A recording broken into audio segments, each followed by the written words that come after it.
Accolade Global News Update. I am Abiodun Mohammed. Taiwan unveiled its first domestically developed submarine on Thursday, a major step in a project aimed at strengthening the island's defense and deterrence against the Chinese Navy. Though it won't enter service for another 2 years, Taiwan, which China claims as its own territory, has made the indigenous submarine program a key part of an ambitious project to modernize its armed forces as Beijing stages almost daily military exercises to assert its sovereignty. President Tsai Ing-wen, who initiated the plan when she took office in 2016, showed off the first of 8 new submarines on Thursday in the southern city of Kaohsiung. Tsai said the Nawa will enter service in 2025, joining 2 existing submarines purchased from the Netherlands in the 1980s. The indigenous submarine program has drawn on expertise and technology from several countries, a breakthrough for diplomatically isolated Taiwan.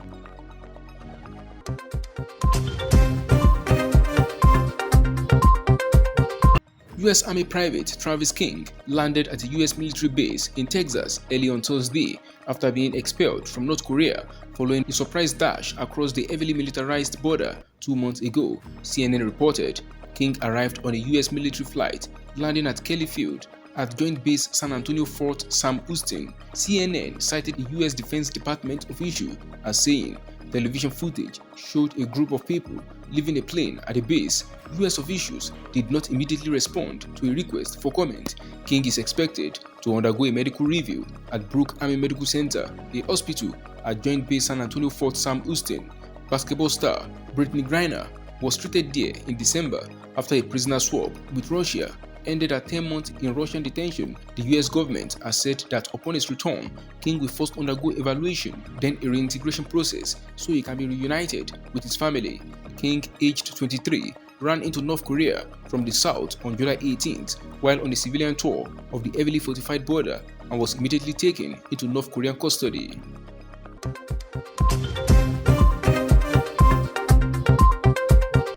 Israel reopened crossing points with Gaza on Thursday, allowing thousands of Palestinian workers to get to their jobs in Israel and the West Bank after nearly 2 weeks of closure prompted by violent protests along the border. Around 18,000 Gazans have permits from Israeli authorities to work outside the blockaded enclave, providing an injection of cash amounting to some $2 million a day to the impoverished territory's economy.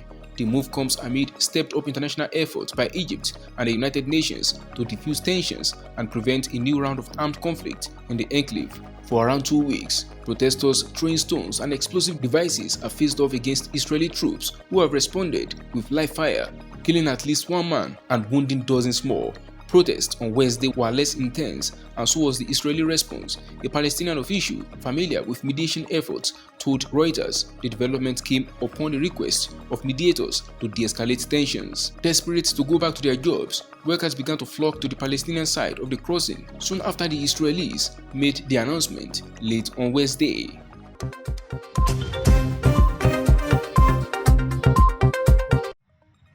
More than half the 120,000 ethnic Armenians of Nagorno-Karabakh have left in less than 4 days after Azerbaijan seized control of the mountain enclave where they had managed to defend their autonomy for 3 decades. Azerbaijan's lightning military operation triggered an exodus unparalleled in the South Caucasus since the war in which Armenians took over the territory as the Soviet Union broke up and hundreds of thousands of Azeris fled. Azerbaijan says it is prepared to respect ethnic Armenian rights as it reabsorbs the region, but with a history burdened by folk memories of alleged genocide, ethnic cleansing, pogroms, and at least 2 wars, the Armenians are fleeing in fear. By Thursday morning, Yerevan said 65,036 people had crossed into neighboring Armenia, most driving for over 24 hours with their belongings down a choked mountain corridor through Azerbaijan. Many of the Armenians in heavily laden cars, trucks, buses, and even tractors spoke of spending cold mountain nights with hunger and fear churning in their stomachs. In Soviet times, Nagorno-Karabakh enjoyed autonomy within the Soviet Republic of Azerbaijan.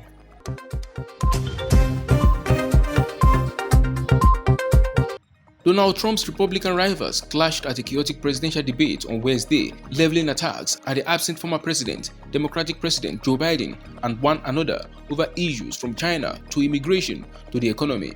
But as the debate ended, none of the 7 candidates on stage appeared to have secured the sort of breakout moment that would alter the dynamics of a primary contest that Trump has dominated for months, despite his 4 criminal indictments, which went virtually unmentioned during the 2-hour broadcast. Trump, who led his nearest rival for the nomination by 37 percentage points in the most recent Reuters Ipsos poll, skipped the debate as he did the first one in Wisconsin last month. Florida Governor Ron DeSantis used his first answer to call out Trump for being, quote, missing in action and for adding trillions of dollars to the national debt.